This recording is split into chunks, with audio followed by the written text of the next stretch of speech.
I'm going to try to do this in one take. Woo! How do you like my new office? I bought a house.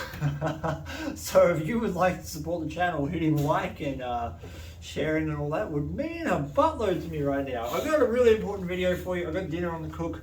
I could make this proper, but I'm going to make it as fast as I can. I want to talk about what is called confirmation bias. Confirmation bias originated from World War II. What was happening was bombers were coming back after flying their bombing missions, and they were shot to hell. They had all these holes in the wings, and they had all these holes in the cockpit.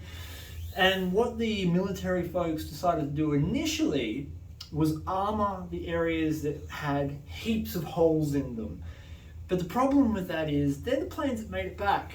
So that means the plane can take however many rounds of 30 cal and shrapnel to those areas and still make it home. There's no point in armoring those areas. The areas that weren't hit so extensively on those severely damaged planes that made it back were the areas they needed to armor, because those are the planes that didn't make it back. This is what's called a confirmation bias. So you're seeing a lot of damage, so you think that that's the area that you have to protect, when in fact the area that you got to protect is the area that was undamaged, because that didn't cause the plane to crash. Same thing happens in prospecting. Confirmation bias is most commonly seen in the comments section of any YouTube or Facebook video saying, hey, I've tried all this stuff and I still can't find gold.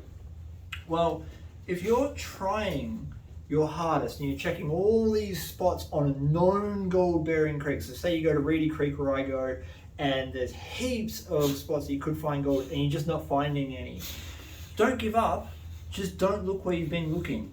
The confirmation bias says that you should be looking on the inside bend, that you should be looking behind obstructions or in crevices, and say that none of those were working. Well, where haven't you looked? Where did you look at and think, geez, that looks like a terrible spot, I won't check there, and you've never checked that spot?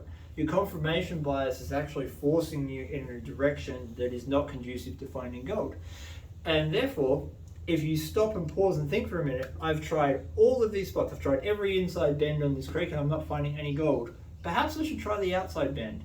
And that's the trick. If you can get past your confirmation biases by recognizing them, chances are you'll find a whole bunch of gold. Right, that's it. My sausages are probably burning. I'm going to come around and turn the camera off. Thank you so much for watching this little video. If you did like it, tag a mate who might need to hear that bit of information. Hit the share button, hit the like button. All of those things are going to help me out massively with my channel. Thank you so much for watching Bogus Prospecting. And until next time, I will see you later after I come around.